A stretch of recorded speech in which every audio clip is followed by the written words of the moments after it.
예, 우리 안수 집사회 집사님들 사랑과 격려의 박수 보내주시기 바랍니다. 예, 서로를 위해서 응원의 박수 한번 보내주시기 바랍니다. 예, 서로를 위해서 축복의 박수 보내주십시오. 예, 그 안에서 발견되려 하매니라는 제목으로 함께 말씀을 나누기를 원합니다. 이 수요 저녁 예배 참여하시려고 또 바삐 이렇게 주님의 전을 사모해서 달려오신 줄로 믿습니다. 하루 동안도 많이 고나셨을 텐데 주님의 은혜로 또 말씀을 통해서 위로와 소망 얻기를 바랍니다. 그리고 그리스도로 충만하여서 새 힘과 또 새로운 은혜 얻으시기를 주의 이름으로 축원드립니다. 오늘 이 본문에서는 사도 바울이 이 부득이한 자랑으로 시작을 하는데요. 이 바울이 먼저 물려받은 자랑거리가 있고 또 스스로 일궈낸 자랑거리가 그 다음으로 나오고 있습니다. 4절과 5절 말씀 함께 읽어보겠습니다. 그러나 나도 육체를 신뢰할 만하며 만일 누구든지 다른 이가 육체를 신뢰할 것이 있는 줄로 생각하면 나는 더욱 그리하니 나는 8일 만에 할례를 받고 이스라엘 족속이요. 예, 여기까지 하겠습니다. 이 사도 바울이 물려받은 선취한 그런 자랑거리가 있고 획득한 스스로 성취하고 일궈낸 자랑거리 쭉 나열하고 있는데요. 이 4절과 5절은 이 물려받은 자랑거리입니다. 이 자랑을 위한 자랑이 아니라 복음을 효과적으로 전하기 위해서 이 부득이 자랑하고 있습니다. 그러니까 사도는 자기 자랑을 통해서 스스로 자랑을 하고 있는 자들에게 지금 영적인 도전을 하고 있습니다. 여기서 스스로 자랑하는 자들이라는 것은 유대 율법주의자들입니다. 율법을 몇 개 지키면은 의롭다함을 얻을 수 있다고 굳게 믿었죠. 하나님 앞에서 의로운 길은 음식, 절기, 또 할례법을 지키면은 된다고 하는 이런 유대 율법주의자들입니다. 이러한 자랑을 하는 자들에게 내가 자랑할 것이 얼마나 있는지 보라 하면서 영적인 도전을 하고 있습니다. 그러면서 사도 바울은 본문에서 날 때부터 획득한 그런 자랑을 합니다. 첫째는 8일 만에 할례를 받았다. 정통 유대인들이 구원의 표식으로 여긴 할례, 날 때부터 나는 8일 만에 행했다. 의학적인 것을 떠나서 유대인들이 이렇게 8일 만에 할례를 받았다고 합니다. 오늘날에는 보니까 현대 의사분들이 또 의견이 좀 다르긴 해요. 어린 아기에게 너무 고통을 가하면은 상처로 남는다, 그런 의견도 있는데 아무튼 율법이 그랬습니다. 둘째는 이스라엘 족속이었다. 그러니까 이스라엘은 선민 사상이 있습니다. 하나님에 의해서 선택된 그런 민족이었다. 그러니까 선민. 그러니까 하나님이 이 지구상에 수많은 나라가 있는데 이스라엘을 선택했다. 그러니까 여러분 이 유머 아시는지 모르겠는데 걱정이 되긴 합니다. 괜히 좀 씁쓸할 것 같아서. 우리나라가 선민이다, 이런 주장이 나왔어요. 영어로 선택하다 하면 choose죠. 과거형 chose, 분사형 초우선, 조선 피플이 하나님에 의해서 선택을 받았다. 그래서 이 한국 민족이야말로 선민이다. 그러니까 선민의식은 우월의식으로 이어지겠죠. 편협한 민족주의, 선민의식. 이스라엘 족속은 어떤 선민의식을 가졌냐면 아침에 일어나서 이런 기도를 드렸습니다. 하나님, 저를 이방인이나 개로 태어나지 않도록 하신 것을 감사합니다. 이스라엘은 엄청난 선민의식, 우월의식에 사로잡혀 있는데 날 때부터 이스라엘 족속입니다. 그리고 그 중에서도 베냐민 지파였다. 이스라엘 초대왕 사울왕이 베냐민 지파 출신입니다. 그러니까 다윗 왕을 보좌한 이 지파가 두 지파죠. 유다 지파, 베냐민 지파입니다. 아주 절개 지조가 있는 그런 가문이었습니다. 그리고 히브리인 중에 히브리인이다. 이 말은 무슨 뜻이냐면 히브리인은 외세 침략이 많아서 혈통이 많이 섞여 있습니다. 순수 혈통이 아니라는 거예요. 그러니까 식민 지배를 많이 받다 보면 언어도 섞여 버립니다. 근데 이 사도 바울은 히브리인 중에 히브리인, 순수 혈통이다. 히브리 고유의 것을 집안이 잘 전수해 내려왔다. 아주 지조 있는 집안이다. 이렇게 부득이 자랑하고 있습니다. 그러니까 사도가 물려받은 자랑거리가 얼마나 많습니까? 영적으로 보면은 신앙의 금수저입니다. 태어났더니 이런 삶이에요.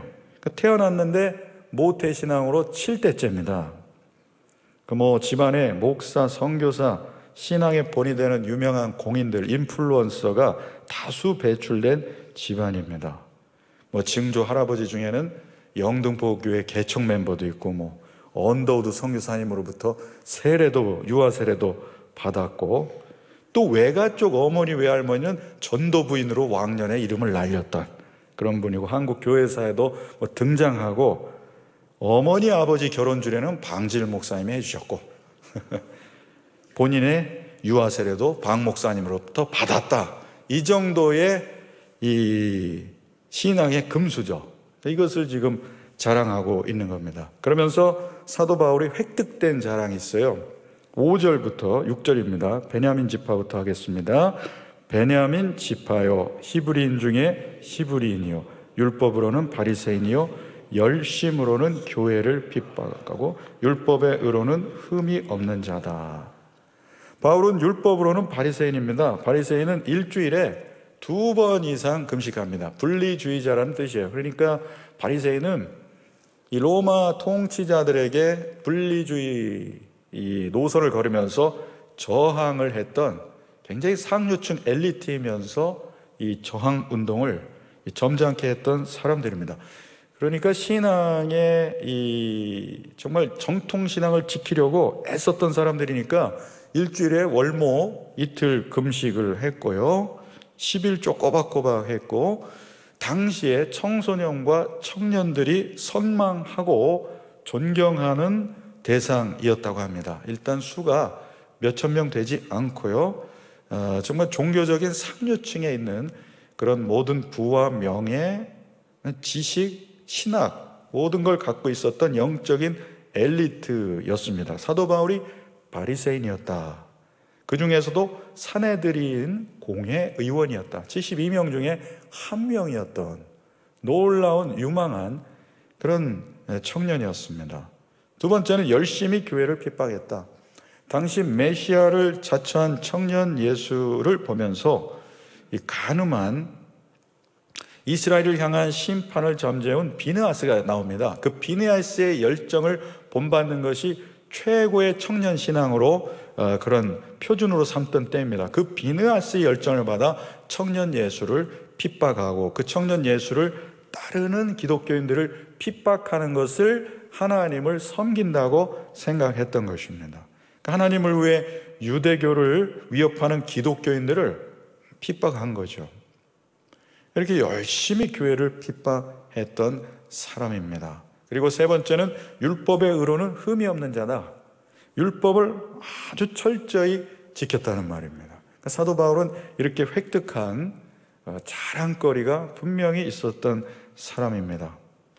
그러니까 한마디로 사도 바울은 이 최고 학부의 법대를 나와가지고 또 미국으로 유학해서 신학박사 학위를 받고 금이 환영해야 하는데 비행기 타고 돌아오는 중간 기착지에 내려서 모든 것을 다 내려놓고 아프리카 오지 선교사로 떠나게 됩니다.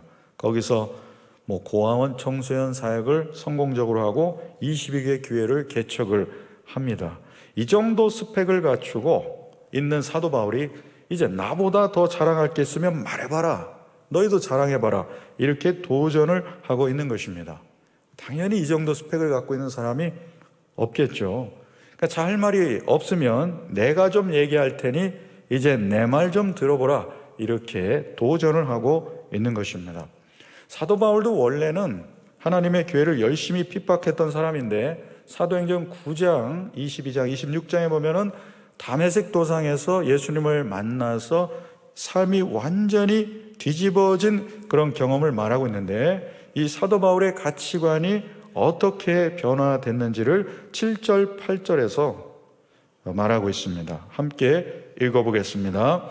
그러나 무엇이든지 내게 유익하던 것을 내가 그리스도를 위하여 다 해로 여길 뿐더러 또한 모든 것을 해로 여김은 내 주 예수를 아는 지식이 가장 고상하기 때문이라.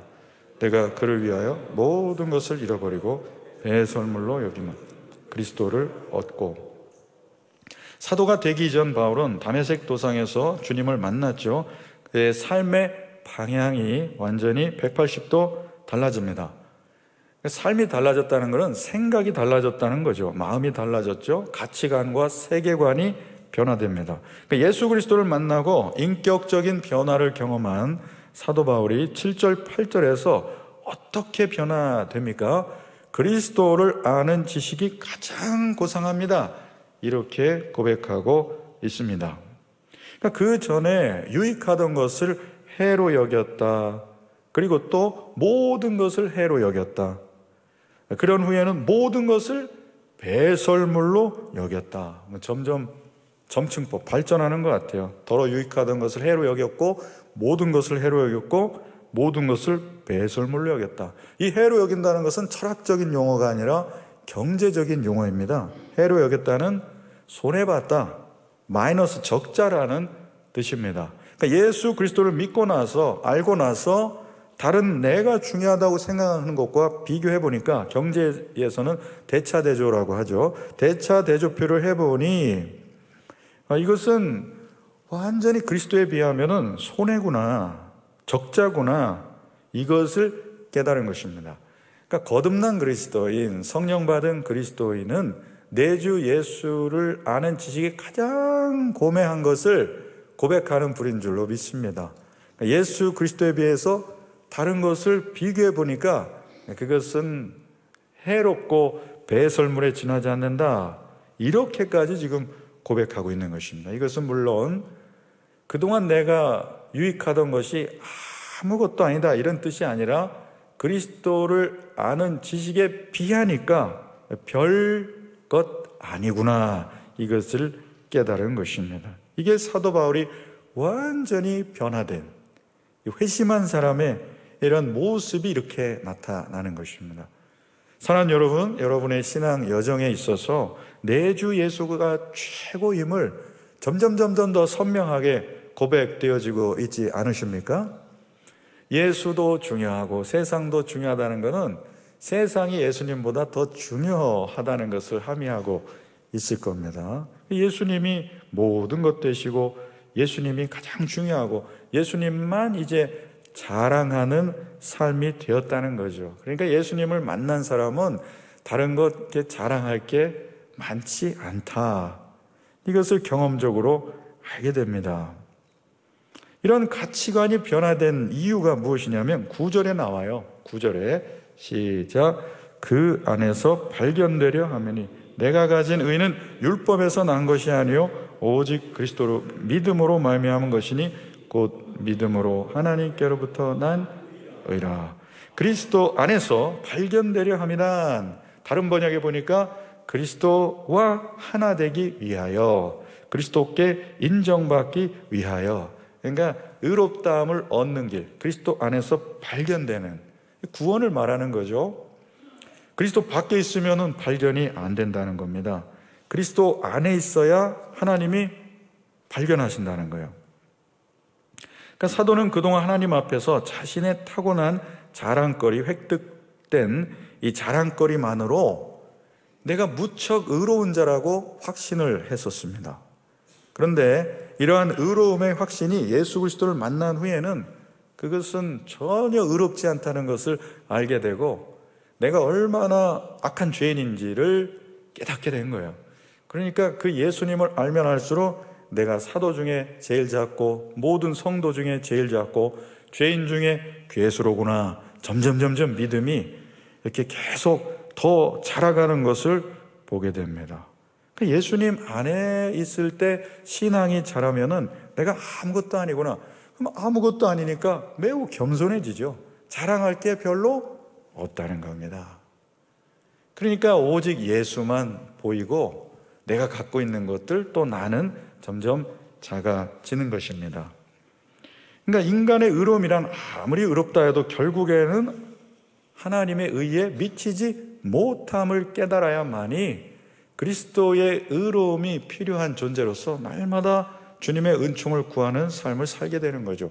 오직 예수 그리스도의 십자가의 공로로만 의로움을 얻을 수 있음을 알게 됩니다. 그래야 그럴 때 비로소 기도하고 하나님의 말씀을 통해서 그리스도께 더 나아갈 수가 있습니다. 풍랑이는 바다에서 배의 난파를 막기 위해서 바다의 짐을 버리는 것과 같이 예수 그리스도를 얻기 위해서 다른 것들을 버리는 선택을 자연스레 하게 되는 것입니다. 왜냐하면 그리스도 밖에는 구원이 없어요. 그리스도 밖에 있으면 그러니까 안 되는 거죠. 그리스도 안에 있어야만 그리스도 안에서 발견되는 구원을 얻게 되는 것입니다. 그러니까 그리스도 안에서 발견되는 그날 우리는 구원의 은총을 입고 영원한 생명으로 들어가게 되는 것입니다. 그러니까 우리는 그리스도 안에서 발견되는, 그리스도 안에서 인정받는 이러한 삶을 선택하고 결정하면서 살아가는 삶을 사는 거죠. 그것이 이제 구원의 여정을 시작한 사람의 특징이 되는 겁니다. 그러니까 하나님의 비유, 하나님 나라의 비유에서 이 천국은 마치 밭에 감추인 보화라고 하죠. 그러니까 그 밭에 감추인 보화를 발견하고 밭을 사죠.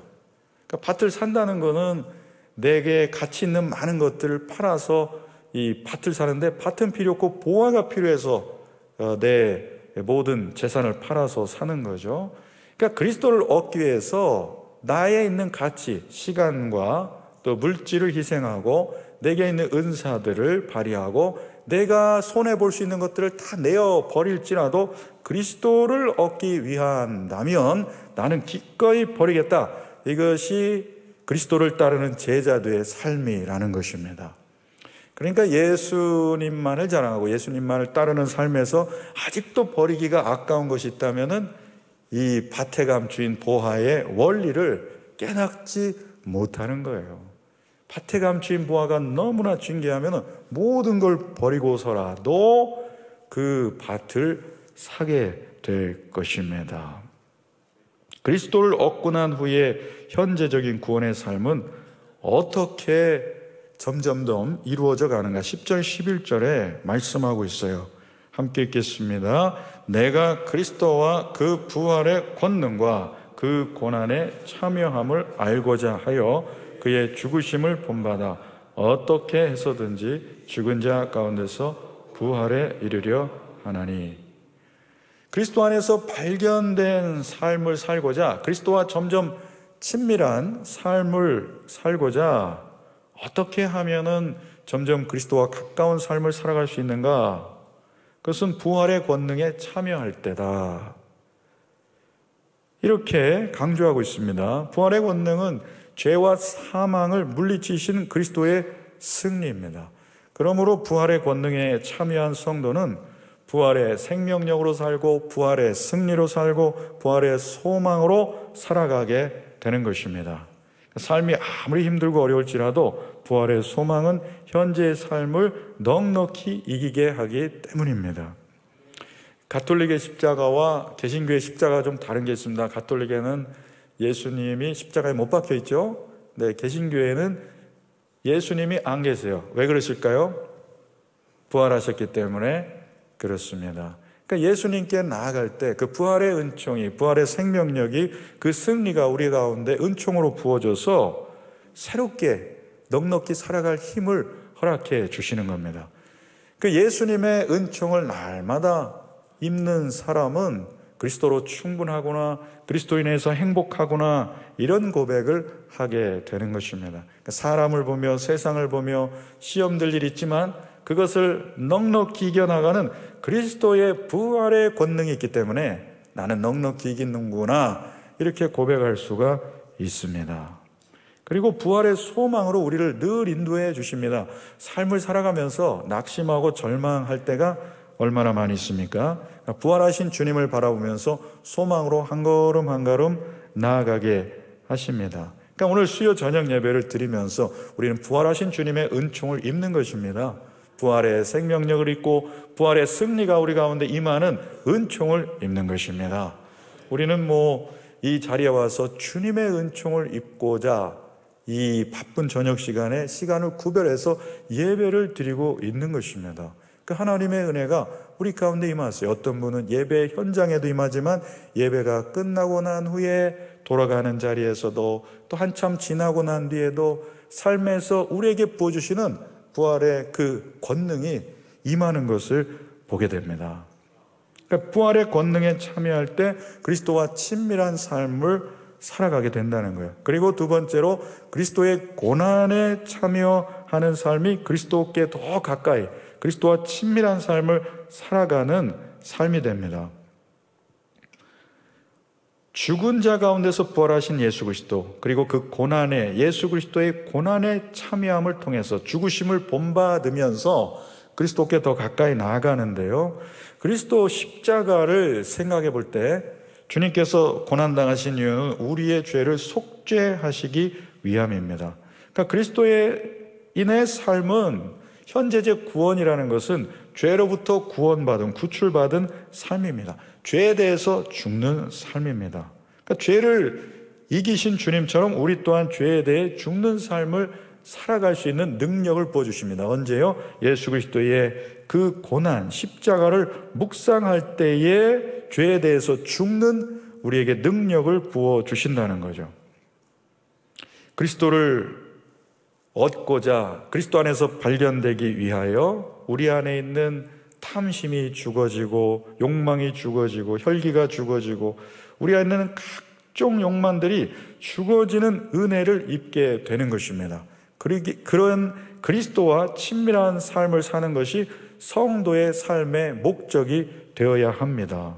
그래서 언제 우리는 그리스도를 점점 닮아가는 삶을 살 수 있는가? 사도 바울은 이 부활의 권능과 그리스도의 고난에 참여할 때 우리는 그리스도와 친밀하게 된다라고 강조하고 있습니다. 그러므로 이 십자가와 부활이 우리에게는 얼마나 주님이 부어주시는 은총인지 모르겠습니다. 기도하며 나아갈 때 이 십자가와 부활을 묵상하면서 주님의 은총을 입을 때 우리에게는 두 가지가, 죄가 죽어지고 또 우리 안에 소망이 생김을 우리는 경험하게 됩니다. 그래서 우리는 삶의 어떤 선택과 결정, 또 삶의 방향과 기준이 우리는 예수 그리스도를 얻고자 함인지 예수 그리스도를 잃어버리는 것인지 우리는 분별해야 합니다. 이 모든 선택과 결정이 과연 그리스도를 얻고자 함인지 잃고자 함인지 우리는 이 그리스도가 우리 삶의 기준이고 중심이고 방향이 되어야 합니다. 그리스도를 얻으면은 우리는 완전히 복받은 삶이고 그리스도를 잃어버리면은 손해보는 삶이기 때문에 그렇습니다. 그래서 오늘 우리가 기도하며 나아갈 때 그리스도 안에서 발견되기 위하여 우리의 선택과 결정과 방향과 기준이 모든 것이 예수 그리스도를 얻고자 하는 삶이 되게 하여 주시옵소서. 이것이 우리의 기도 제목입니다.